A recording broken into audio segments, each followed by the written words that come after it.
Last week we talked about how the first episode laid out a fairly simple premise. You had two fathers, two sons, you had an accident, and one father trying to cover up for his son. Things got real this episode. Things escalated. We were talking about how are you going to do 10 episodes of this show? Well, now I know, because the amount of plot lines and new characters and just how insane this episode was, I completely understand now how this can be a 10 episode series. This is Pulp Mythos. I'm Brian here with Spencer and Larry, and we're going to be discussing this episode in depth. As I said, full spoilers. If you've not hit the sub button or the bell, please do so, because we're going to be doing these every single Sunday night as it runs. We have a lot of other cool content on the channel. We're doing Big Sky, Mandalorian. We're going to be starting The Stand next week. We will also be doing a WandaVision in January. So, hit the thumbs up, leave a comment. That helps push the videos. And let's start. Were you guys shocked by just how much was in this episode? A couple of the storylines themselves shocked me, but they, the amount, like you said, how are they going to fill the next 9 hours?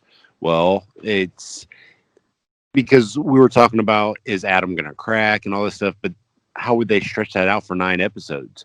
Well, now we have an idea with all the extra premises and extra storylines, how they're going to do it. I think it's going to be great. It's going to be fun. I don't know if I'm going to like the ending or not, because I don't know how they're going to take that, but I sure am so far enjoying the ride, because it's a lot to take in a very short period of time.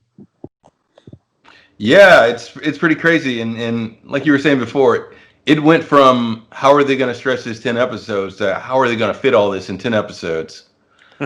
There's so much going on, and as far as Adam cracking, yeah, we got a little more in everything, and like every plot thread, even some very unimportant things, things that seemed unimportant in last episode, they matter. It seems like everything they showed us last episode matters now and is significant in some way.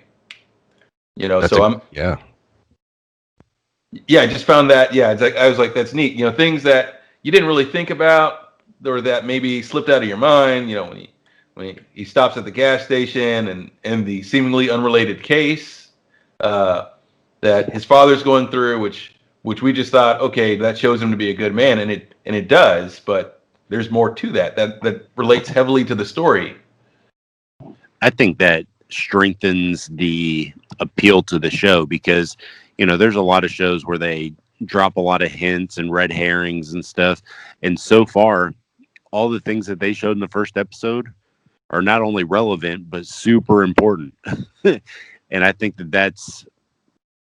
I enjoyed that so far, because the fact that everything that they've shown is all important. Absolutely, yeah. And I have a lot of complaints about series and things, and based on this sort of thing, how much does that matter? Why are they showing us this unrelated thing? But in this show, like the story just seems so cohesive. Everything fits together so neatly.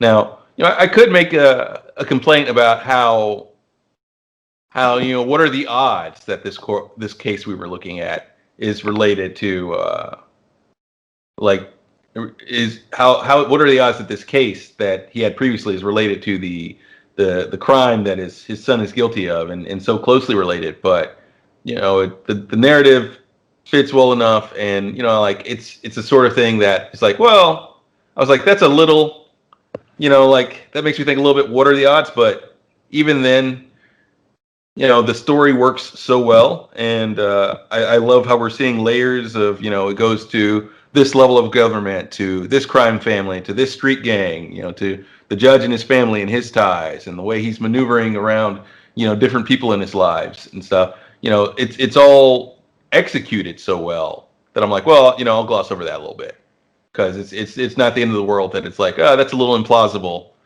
that it's this case that just seemed to have happened, same day? Well, we can't say. Well, I guess we could say it was the same day based on the time scale that we saw. It's only been one day. All the events of this episode, the beginning of this episode, was just simply the next day.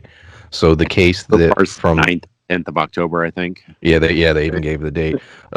Now we went a day ahead after the evening where the new character introduced, Kofi Jones, was held captive that evening and tortured. So no, this is the whole span of these two episodes has been about 3 days at this point. Yeah, and yeah, so that's a little implausible that the case would happen right then, but I'm like, okay, well, that doesn't bother me that much because it could have easily been a thing from a case he had, 3 weeks ago, and it would have made a little more sense. But I get that they're trying to. Part of what this show is trying to do is to show the lengths, or at least I believe this is what they're doing, the lengths that he'll go, or explore the lengths that our main characters are willing to go in order to protect themselves and their family personally. The fact that he knows that this is a good family, and and yeah, the older brother is gang related, but he didn't do anything worthy of what's about to happen to him.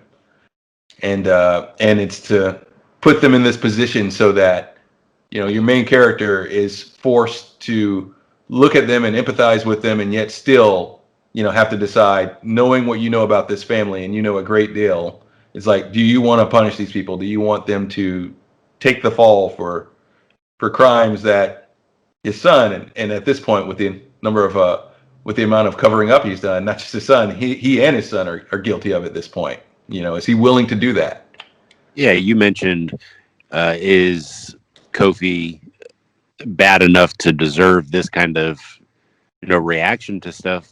And I would say just by the way he reacted to the cop coming to the window, he was terrified. So I think he was such a low-level street, gang at that point that he had never encountered anything serious. So for him to react the way he did shows to me he's not a bad kid either. He's, kind of stuck in a situation where he's probably not eating a lot. Like he's helping support his family. It's a lot of things where he hadn't done really anything vile. Yeah, he just doesn't. Yeah, he just didn't have a good means to survive, so he turned to crime. It's the sort of thing, like he was even committing this crime hungry, because we see him early on. Like you were saying, he asked the cop for a sandwich right away. Like, are you going to eat that? If you don't like it, are you going to eat it? That was great.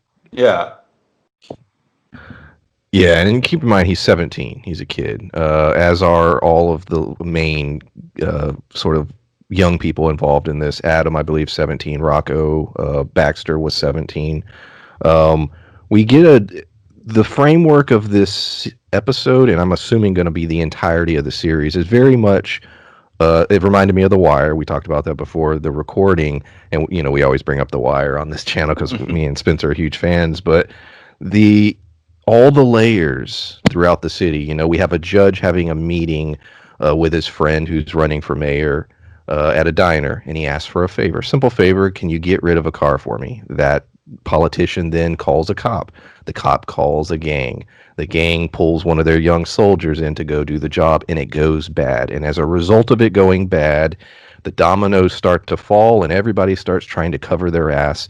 And Kofi Jones, which we'll talk more in depth about as we go through this, but he's given a phone call in jail basically saying, you got to take the fall for the motorcycle accident, because otherwise your family, who knows, a complete threat being made to him.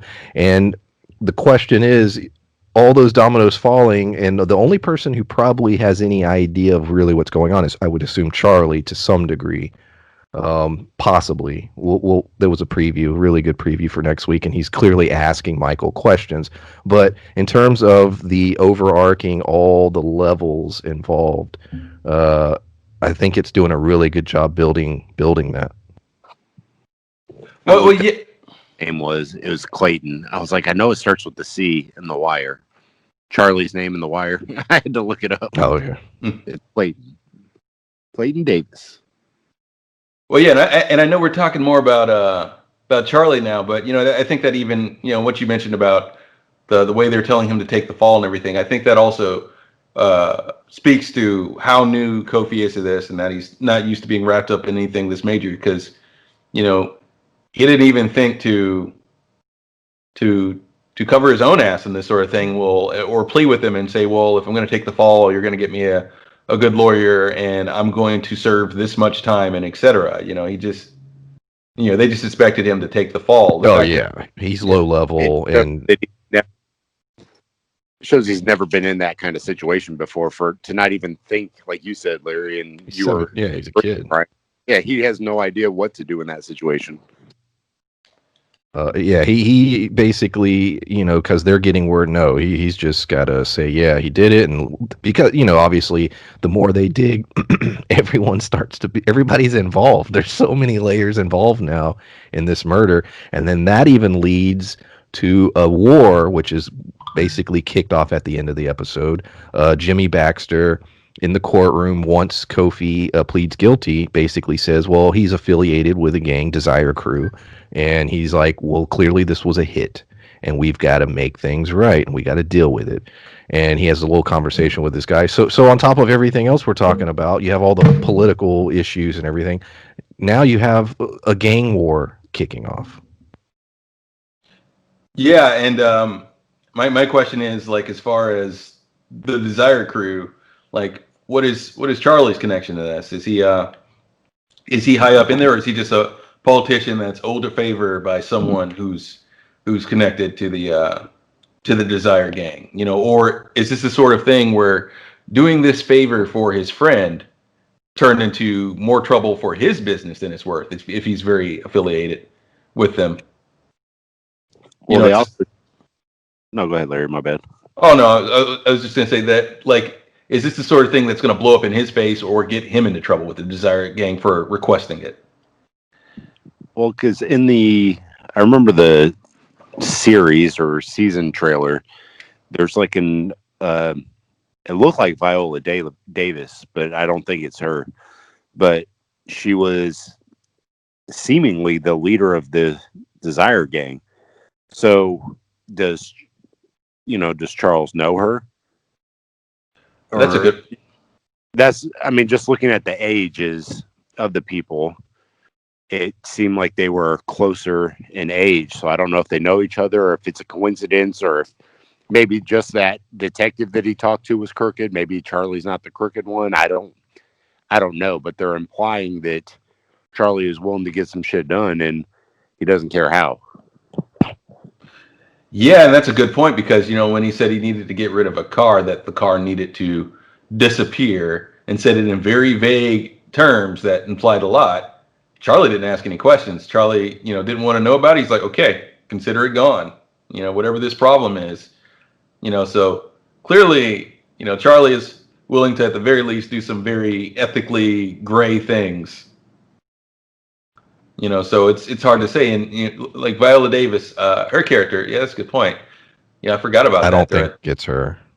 Is it? Is that her? Okay. Well, I'm looking up who it is. It just looked like her from the trailer. I don't think it's her, but it looked similar to her. well, yeah, I'm having a hard time recalling from the first trailer we saw, like, what the person looked like. But you're right that it did appear to be a whichever actress that is that's in charge of the Desire gang. Is this going to fall back on them? Are they going to want retribution for this war being started in the first place, for this thing being pinned on them? You know, is this her hair? I see her. Adrian Ward Hammond. like like, yeah? Do you think this is one of those shows that may potentially end with consequences for everybody? You know, based on what's going on. Yes. Yeah. I don't think anybody's making this out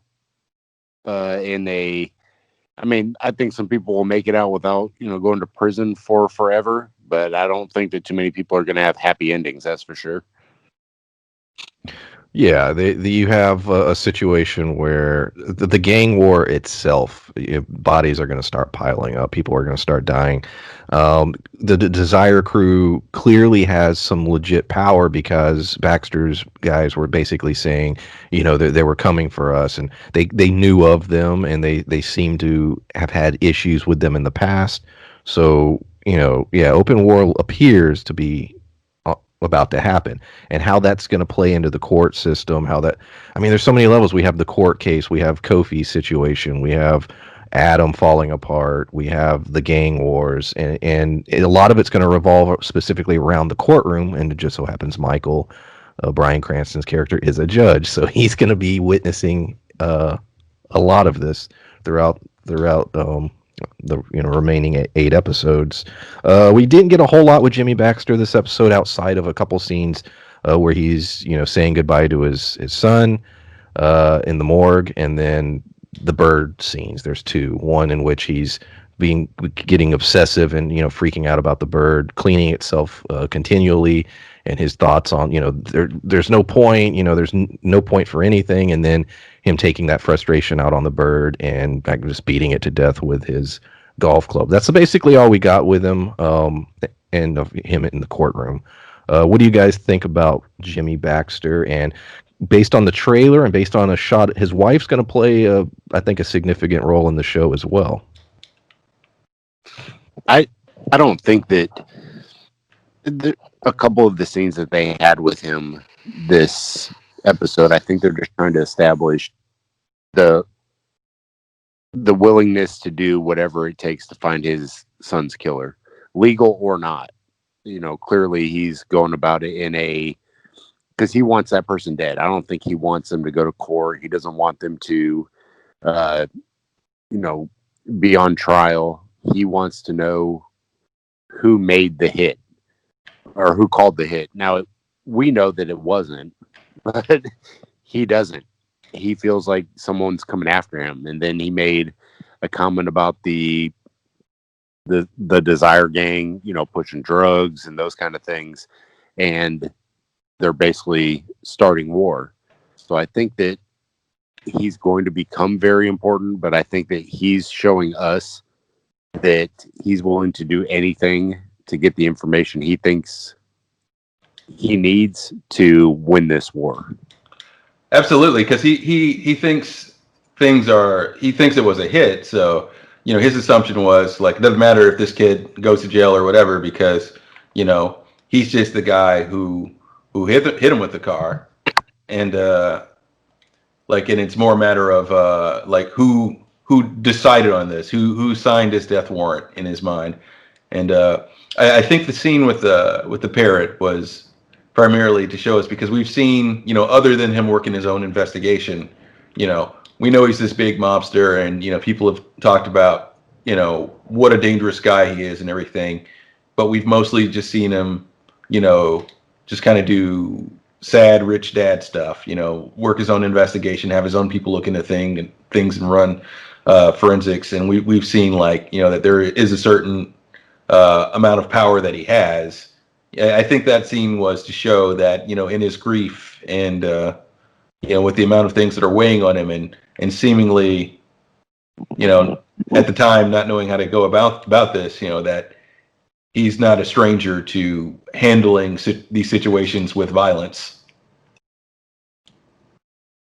It's but yeah, I'm very curious to see how that his storyline goes about how he works this war. And that is interesting that because when we came into this episode, I thought that right away he was going to just aim the full brunt of his wrath at Kofi, and that he was going to attack him, and that Kofi would be dead by the end of this episode. But it seems he's more. I did too. Yeah, I absolutely thought that was going to happen. And I thought I did. I thought he might have been able to escape. Ooh, and now that you mention it, seeing as how Kofi's going to prison, even though the Desire Gang says they got his back and they're looking out for him and his family, I imagine they're going to try to kill him in prison. And I imagine things are probably going to escalate to a point where there's been so much of a back and forth that it doesn't matter if anyone confesses and says, no, it wasn't a gang war, it was me. I accidentally hit him with my car. It was an accident. Things will have gone too far by that point. And the only thing he'll accomplish is getting himself killed. Yeah, because by that point, too many people have already going to be died, or already died, already dead. and them taking it out on Kofi, them attacking the other members of the gang. It's going to go so far that even if Adam gets found out, the ramifications of this war is already going to be going forward. We have two characters introduced this week. Detective Nancy Costello, and then I don't know the last name, but she's Lee is a lawyer. He contacted both of them, or had contact, but was trying to work out a way in order to explain away why he was contacting them. For Nancy, he did the whole stolen car thing that backfired horribly for him.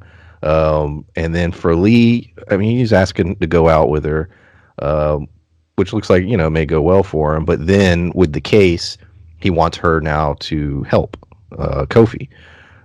He's making, I think, both of those decisions are going to take him down. Him trying to cover up things because he's bringing in two professionals, a detective who's clearly really good at her job and a lawyer who's clearly really good at her job. They're going to figure out he's full of shit. And it's already starting. The cracks are already appearing. So how do you think those characters are going to play in, and will they lead to his inevitable fall? Yeah, I think the fact that he forgot about those phone calls in the first place will lead to his fall, because on the spot, the way he handled it, that was some very quick thinking on his part, because those were some very suspicious phone calls. But given the circumstance and when things happen, he did make semi-believable excuses for what he was doing and calls in the middle of the night like that. He did the best that he could. I agree with that, but still. But yeah, forgetting that it happened, but he was dealing with a lot, so that's understandable. I do feel like that's going to bite him in the end, and that may lead to his downfall, because the detective does seem fairly confident and fairly invested. And I imagine the lawyer is probably a more compassionate type and will have some degree of compassion for Kofi. So his chances are, collectively, those two are probably going to figure this thing out. Yeah, I don't know that it's going to be as cut and dry. Are they going to figure it out?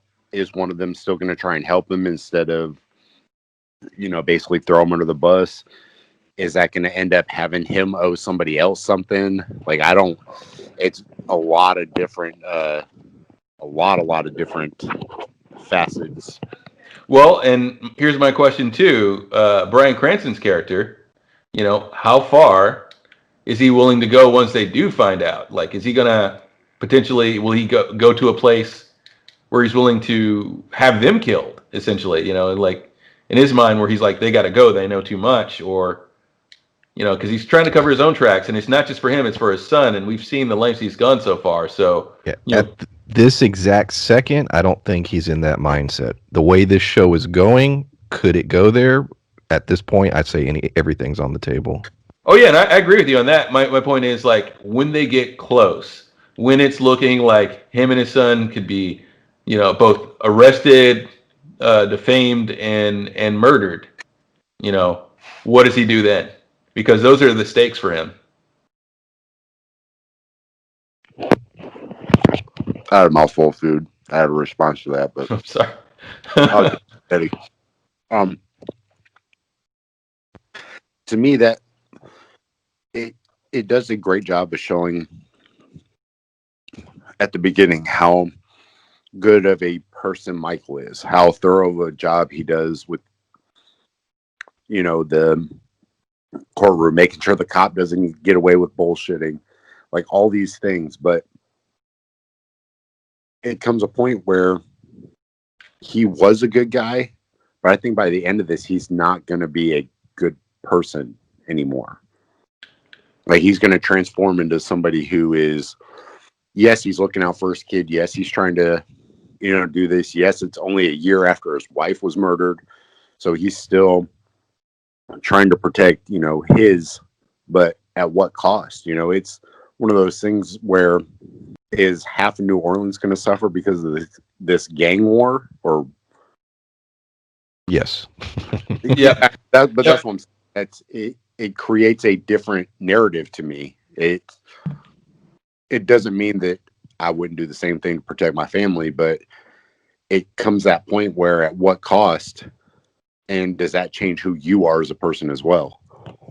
Well, yeah, and I'd go as far as to say that he's done all of this so easily that the question really is so much not just is he going to remain a good person, but deep down, has he ever been as good of a person as he seemed to have been moments before this murder? Like we know he has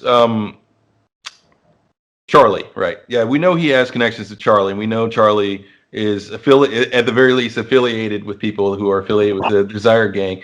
So what's their past? And as we start to get in some of these other characters, like, yeah, what's the shared past there? How did he save Charlie's life? And why does he feel he owes him? Because he slid into this role and into these lies way too easy. Too easy. And look at what that DA or assistant DA or the public defender or whatever, it seemed as though they had maybe had a previous relationship too. And his wife's only been dead for a year. So yeah, that happened right after she died, or was that going on while she was still around? So like you said, Larry, are we going to find out that he was not really as good a guy as we were led to believe in the first episode, or what? There's a line of dialogue, and I wrote it, circled it in my notes because I don't know what the show was trying to tell us, and I didn't mention it before we started recording. I wanted to get your guys' take on it. He's in the police car, and they're driving him back to his house, and the cop is trying to remind him of a case that he had worked, and in which there was a guy stealing underwear. Anyways, Cranston's character, Michael, based on the evidence in the case, and he makes this clear, the guy was let off. Well, the guy committed horrendous acts afterwards. I'm not going to go into the detail, but really bad stuff. And the cop is sort of like, yeah, how about that? I can't believe you didn't know. And he looks and he says, I can only judge the case based on the evidence, not on what I think the person's going to do. And I sat back and I was like, well, what is it? What is the message there? What are they trying to tell us about Michael, about the character? Because here's he made a decision which was proper under the law, and he did his job, but that decision did in fact lead to horrible, horrible things. It's not his fault, but I don't know. It's one of those gray things, and it stuck out to me, and I was wrestling with what exactly the show was trying to say in that moment. What are your guys' thoughts? I'm not sure 100% what he was trying to say, but it felt like you said, well, like we just alluded to, that yes, he plays by the rules, but it seems though he only plays by the rules when it benefits him, because in the very first episode, he basically did the defense attorney's job. He blew up that case, but he did that himself. He didn't have any of that information. He went and investigated himself. He went to the house himself. He went and looked to make sure that the cop was basically lying. But if he did that much back work on that story, why the fuck wouldn't he do as much back work on some of the other cases? And something like that may have seemed, super innocent. It's just some guy stealing underwear. So he's probably just like, oh, this guy's fucking perverted and dumb, whatever. And then it clearly was way worse than that. But where does he pick and choose which cases deserve his attention? And I think that to me, that line of dialogue was leading me to believe that Michael might not be as good as we were led to believe at the beginning, which is what we've been saying now, not initially because we didn't know that, but what we're saying now. Well, yes, and I think it's the sort of thing where, he was also mentioning, he's like, yeah, I may have felt that this guy's a bad guy, but, as a judge, given the evidence, I can only do so much. Yeah. And I think it may lead to a scene in a future episode, in fact, where he and his son are in court, or maybe there's a suspect, and and you feel, and given the way that people react, and the way that the mobsters or the gangsters have reacted to him and his son, and it'll probably come out that they saw his son in the neighborhood that day and stuff, but the evidence may show otherwise, despite what the community knows in the end. It may be clear what he's guilty of, as a judge, and what his son is guilty of as far as the murder, and that this is their fault. But legally, nothing can be done about it. At least not in a court of law if there's not sufficient evidence there.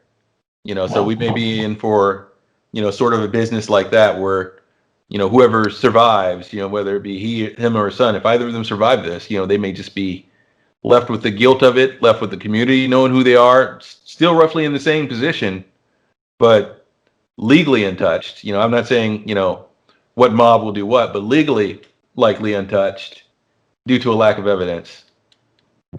Well, I think that's a good point, Larry. They may not have enough evidence because Michael got rid of most of it. And the little evidence they have, they may, deem as circumstantial or, not sufficient enough to convict Adam. That's a good point.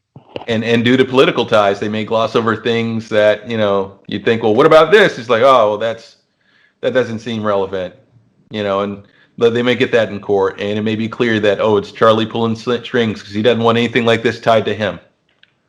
He doesn't want anything tied to him, and that may be the one thing that saves him is political connections.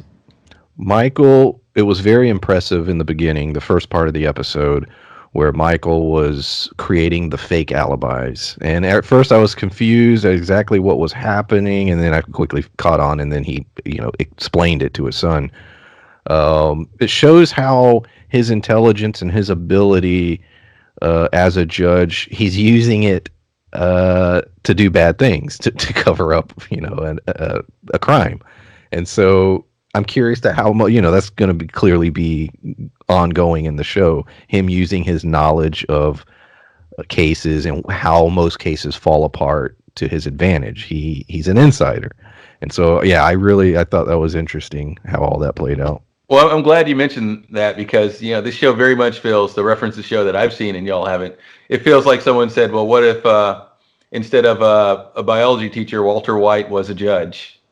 Because he's playing the role much the same, where you see someone who seems like a stand-up guy at first, and and they're using their professional skills to help them, or seemingly help them in what's quickly turning into a downward spiral into a character that doesn't seem recognizable compared to the person you saw in that first episode.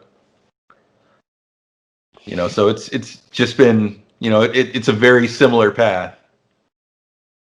So far, I would agree because it seems to be very much that. For Adam, we get several things about him this week. One, he goes to the court at the end to see, Kofi pleading guilty, and he's feeling guilty about it. We get the realization that he lost his inhaler. He tells his dad that he went to the gas station. We see the dog trying to get the bloody clothing item that's under the counter or the cabinet or whatever. So a lot going on in terms of Adam. And then we get the reveal, which it didn't go into it, but I'm assuming it will, obviously, as time goes on.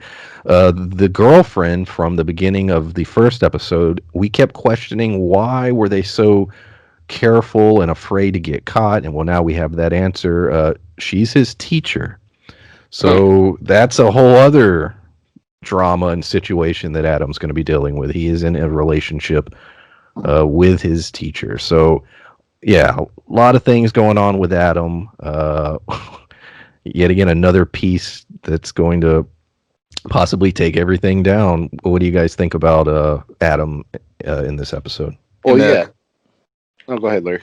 Well, I was just saying, Adam and the crazy amount of Shia LaBeouf-like turns in his life and things that he's wrapped up in. But yeah, it's yeah. Once all this comes out, it's going to be crazy. I don't know how but I feel like the teacher will know things, and again, it's I guess an exploration of human character, because the teacher will be aware of where he was and what day, for one, and if this case becomes a case against Adam, then she's going to have to cover things up. Otherwise, she'll lose her job, and she risks jail time. There's so many people tied to this.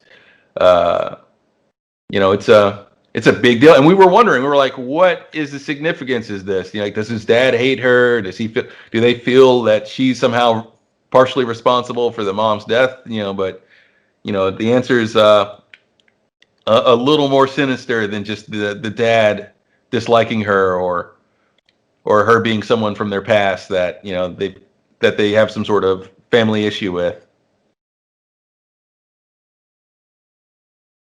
Yeah, I was in the I saw you had muted. I was trying to mute it. All right, go ahead. But I think that the big thing with the teacher which I thought was funny, was that he's almost an adult. So for his parents or his dad to give him that house outside of the house, at first I was like, there has to be more to this person, because at that age, if they've already gave him a home away from home, that's going to happen. Like he's going to be having sex with people. So at first I was like, well, why is he trying to sneak this girl out? It has to, and we talked about it in the last one. There has to be more to this story than just it's his girlfriend. But then once we saw who it was, that is a huge deal. And we talk about character, because in the first episode we were talking about how he basically just freaked out. But these kind of revelations about Adam, to me, are showing a different side, just like we saw a different side of Michael. And him being 17, I don't know of a male that had a teacher that they didn't have a crush on. Like it's, there's always one that was like fresh out of school or whatever, and they're all just like, man, she's hot. But for her to prey on a minor, what are we going to learn about her also? So there's so many characters and so many things that are developing. I'm very curious as to how that's going to play into the story. Right, and if it gets publicly found out, not only would she be in legal trouble, but I could see, that being used against him in court as like as a sort of a character thing, which is part of the reason that they would use to explain, like, well, why would he cover this up? He's got everything ahead of him, and his father could easily pull strings and get him out of it. It's like, well, he's used to getting away with everything. Like, look, he's sleeping with his teacher.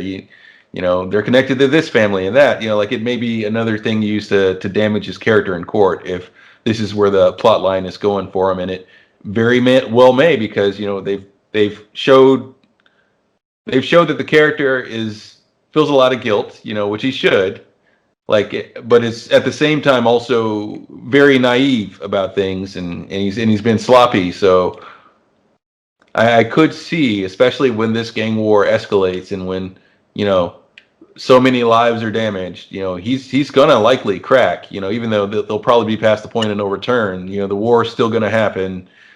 People are still gonna die, at the point that they're about to be at, and yet he's gonna confess, and the only thing it'll accomplish at that point is one more death. And yeah, like you said, it was suspect because they seem to be in an income bracket, and they seem to be well enough off that he's got that separate little space. And like you said, he's at an age where his dad probably knows he's gonna be fooling around some, but likely not with a teacher. And and if you got someone like, and should there be a pregnancy or anything, they're in a bracket that they can handle that. It's not an issue. They're like, oh well, now my son has to be more responsible and buckle down. We can still pay for it. So it was super suspect. Yeah.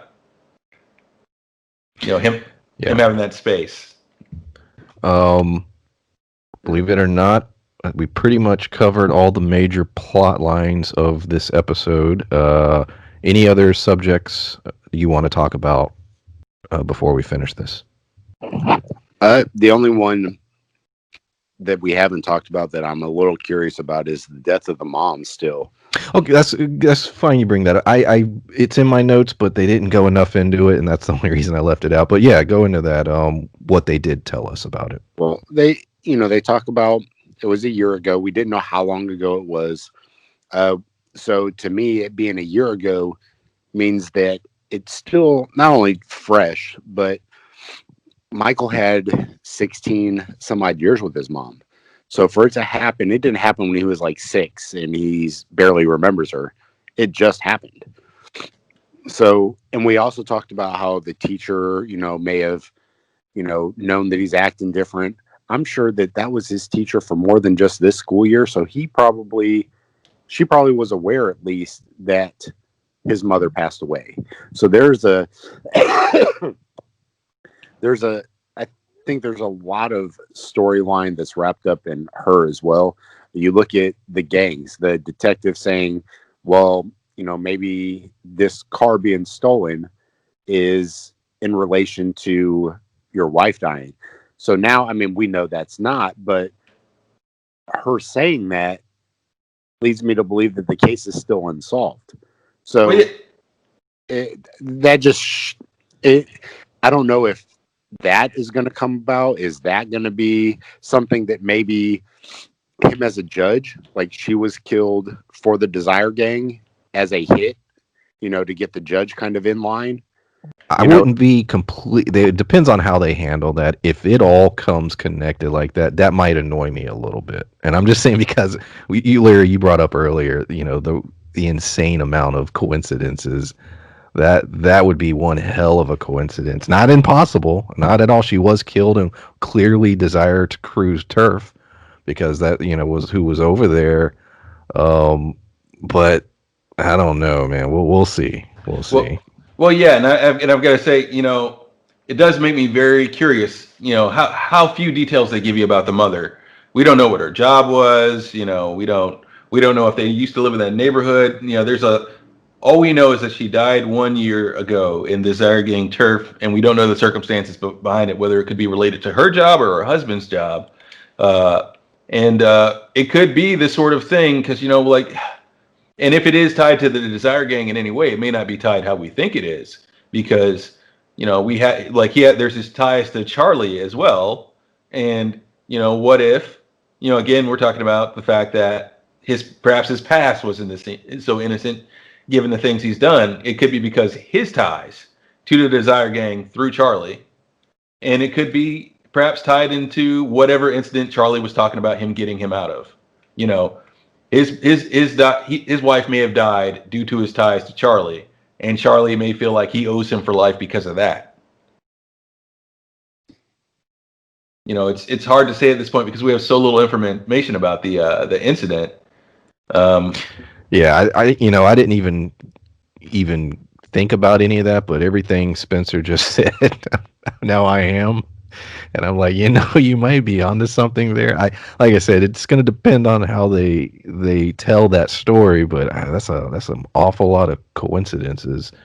But they've showed us so far that they're not hints, and there's not information that they're giving us that is trying to throw us off the scent. Like they've answered all the questions so far, so I don't feel that the mother is going to play a big role at some point, and I think, that for some of the reasons I just said, that you might be. Right. And I'm more in line with Spencer. I don't feel it's that big. Well, it was 1 year ago, so there's some time at least, and given his political ties, it does make sense, and it would be the thing to pull, him and his son into this neighborhood, for that memorial to have the series. And it's less coincidental and more circumstantial in a way. It's like he happened to be here at this time. Much like him crossing paths with this mob boss's son and accidentally hit him. It's just the circumstances of where he was due to where life put him. His dad had these ties, which potentially got his wife killed. So it adds up in my mind. It's possible. It's highly possible. Oh, I think it's possible. I don't know that it adds up in my mind, but I completely think it's possible. Because, we're talking the amount of, you would have, okay, the mom was killed by Desire Gang. He comes back on the anniversary. He accidentally kills the mob boss.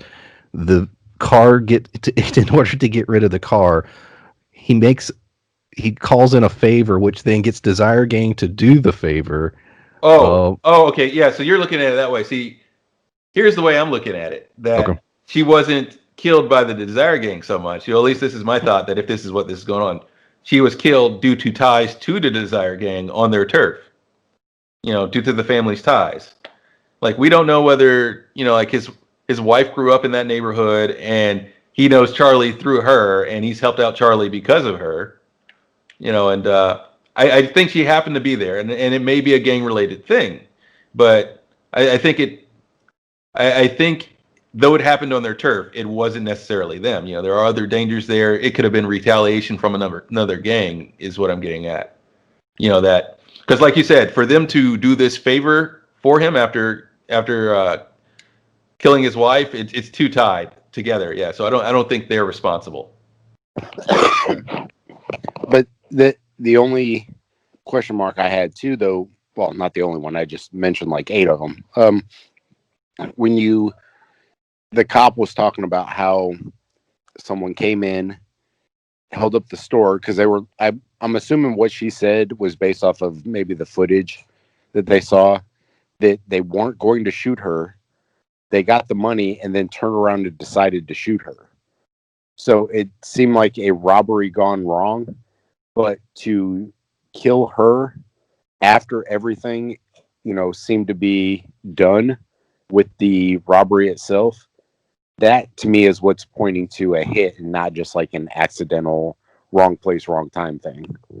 Well, it actually, yeah, it could be either or, because it could, like you're saying, that could be a hit, and that could be Desire Gang, or that could be like any other rival gang, or it could be again tied to, not so much tied to his work, but to his work. He could have recognized that was his wife, and it could have been tied to a case related to the person who killed her, and he could have executed her out of anger because of that. Maybe like a payback for. Maybe I'm overthinking it, but maybe that scene in the car where he's discussing the case, where the underwear guy, maybe that was symbolic, or telling us that sometimes his old cases lead to consequences, and maybe one of those consequences was his wife. Yeah. So yeah, maybe, absolutely, maybe. I'm glad you brought it up, Spencer, because I did I glossed over it completely. But now that you say that, I think you might be onto something, because they are being very vague and drip feeding us information on Robin is the character's name. But yeah. And that's a good point about his old cases coming back to haunt him, because is it just me, or did you think at first, because we didn't see the guy's face right away, I was thinking, and he's like, "You don't remember me?" I thought it was the cop from the first trial we saw. So first. Yeah. I did too. I thought that was gonna potentially go bad, because it was that guy, or that he was gonna give him a lot of crap. Yeah. No. Great point, Spencer. Yeah. If that turns out to be true, yeah, you called it. Anything else about this episode, or anything about the show you want to talk about before we end this? No, I think it's everything.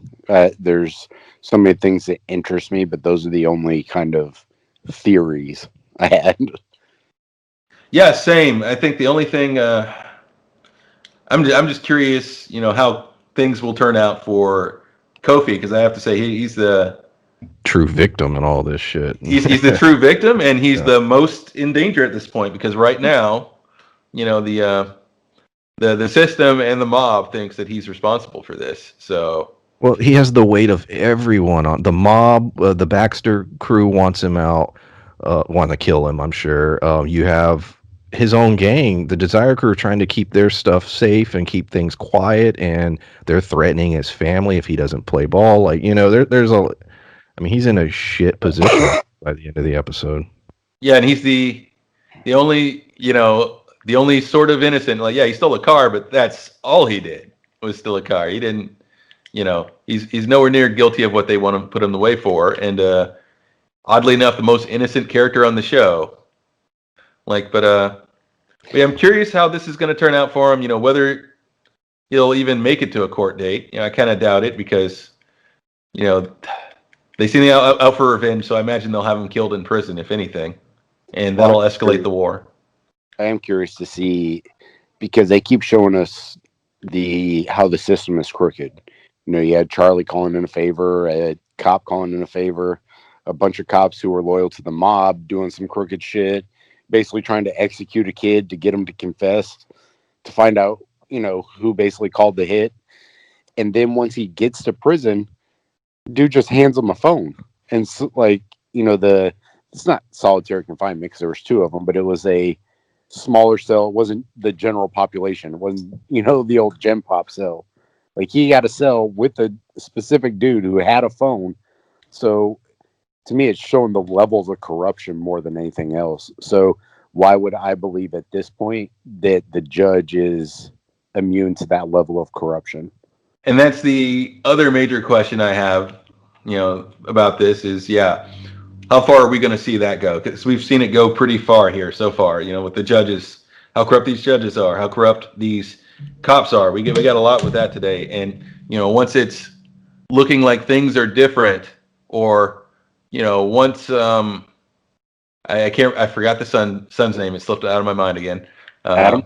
Yeah, once Adam is ready to confess, will anyone in the system actually care, or will they even be threatening him to shut his mouth? And just kind of tell him, things are turning out how they need to be. Kofi's going away. Everybody's already at war. You shut your mouths. Our hands are tied to this. We don't want to die. We don't want the mob on our backs either. It is how it turned out. Like, will he just seemingly be consequences free, but yet have to deal with the guilt of everything that happens, and the fact that, if he does confess that, he has signed his death warrant one way or another, whether it's the mob or the police trying to shut him up because they're so tied to this. That's true. Even if you're right, if he comes out and tells the truth, that'll probably get him killed as well. He's in a no-win situation, I believe, at this point. Well, yeah, and he may find himself in a situation where he thinks says to himself, I'm going to go to the police station and I'm going to turn myself in, and they put him in the back of a car and likely beat the hell out of him and tell him to keep quiet. That'd be funny. Yeah. But yeah, 2 episodes in, and I like I said at the beginning, I was shocked at how many other plot lines they were able to weave in just one episode. I agree, Larry. I went from how do you tell this story over 10 episodes to how do you contain it in 10 episodes. Very much looking forward to the remaining 8. And like I said up front, if you haven't subbed to the channel, please do so. We're going to be covering it every single Sunday. Anything else, guys? Nope. Yeah, I think that covers it. Awesome. We will see y'all next time. Thanks for listening. Bye. Bye.